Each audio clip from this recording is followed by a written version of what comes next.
نحن التطوع والتطوع دربنا، للخير تأخذنا له الأشواق.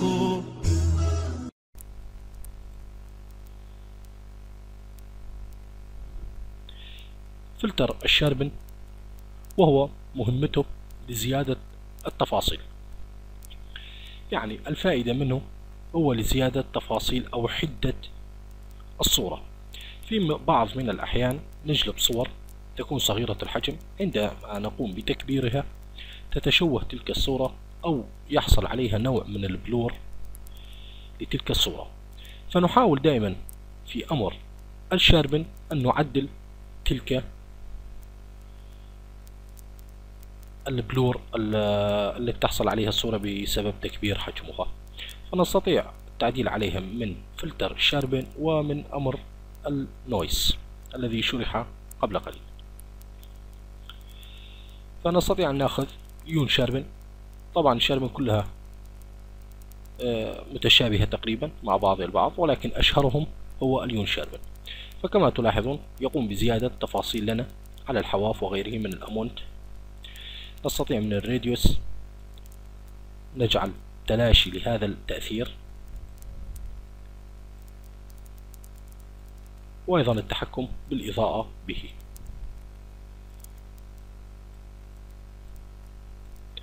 من الثريشولد كما تلاحظون أمامكم، طبعا هو فلتر جميل جدا، وأكثر شيء نقوم باستخدامه مع الصور الصغيرة عندما نقوم بتكبيرها فتتشوه، فنقوم باستخدامه لزيادة التفاصيل ولكن بدرجات معينة كي لا تتشوه معنا الصورة.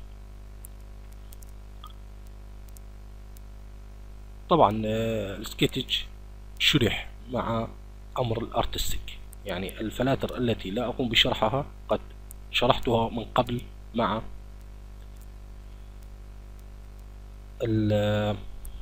قائمة الارتستيك.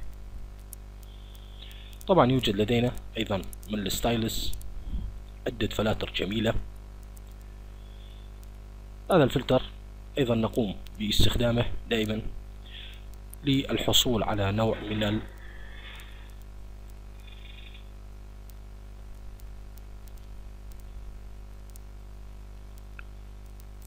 طبعا نستخدم هذا الفلتر دائما للحصول على نوع من أنواع السجاد أو القماش التي يوجد فيه الصوف وإلى آخره، فهو نتائجه جميلة جدا.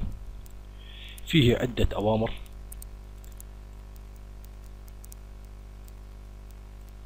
كما تلاحظون أمامكم،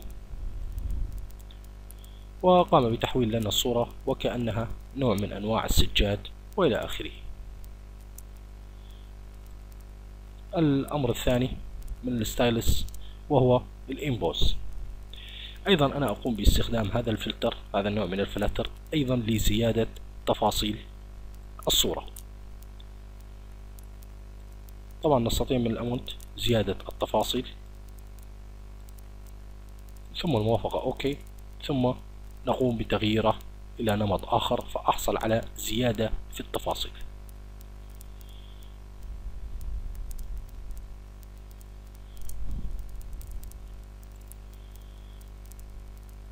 الإكسترود وهو جميل جدا، طبعا يوجد فيه عدة أوامر من التايب، أما أن يعطيك بلوكس أو يعطيك على شكل مثلثات أو يعطيك على شكل مربعات. من السايز نستطيع إعطاء درجة ذلك المربع أو المثلث. من الدبث نستطيع إعطاءه العمق، ثم وأيضا الريندوم، يعني أن يكون التوزيع عشوائي.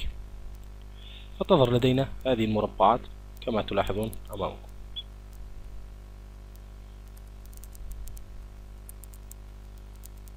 سوف أقوم بزيادة تأثير الإكسترود، مثلا الدبث نجعله 50 كما تلاحظون أمامكم. أيضا نستطيع الحصول على نتائج جميلة جدا في أمر الإكسترود.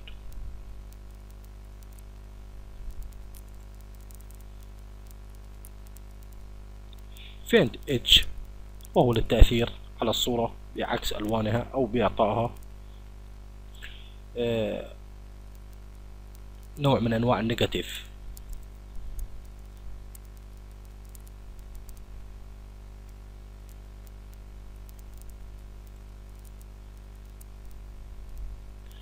طبعا هذا الفلتر ايضا شرح مع فلاتر الارتستيك.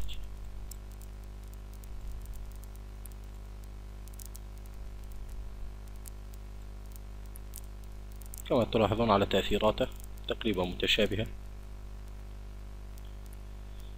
يبقى لدينا طبعا هنا ايضا الفلتر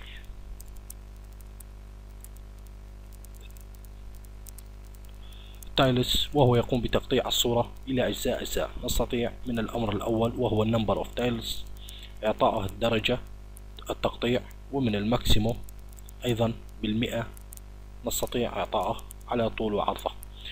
نستطيع الأخذ الألوان من الباك جراوند، يعني من اللون الصندوق الخلفي، أو من الفرونت، أو الانفيرست ايميج قلب الصورة، وإلى آخره من الإعدادات. فكما نلاحظ يقوم بتقطيع الصورة على حسب الإعدادات التي قمنا بإدخالها.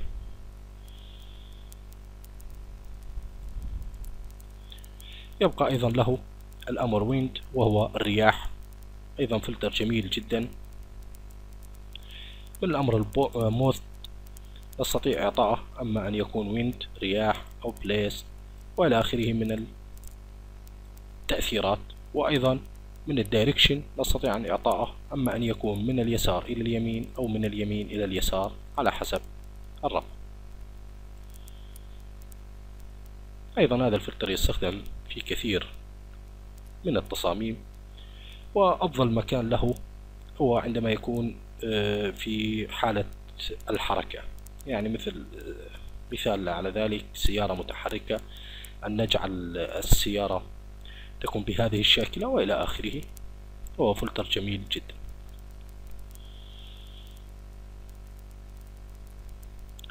أيضا لم يتبقى لدينا فلاتر غير الفلاتر الأذر، الهايد والماكسيموس والمونيوم.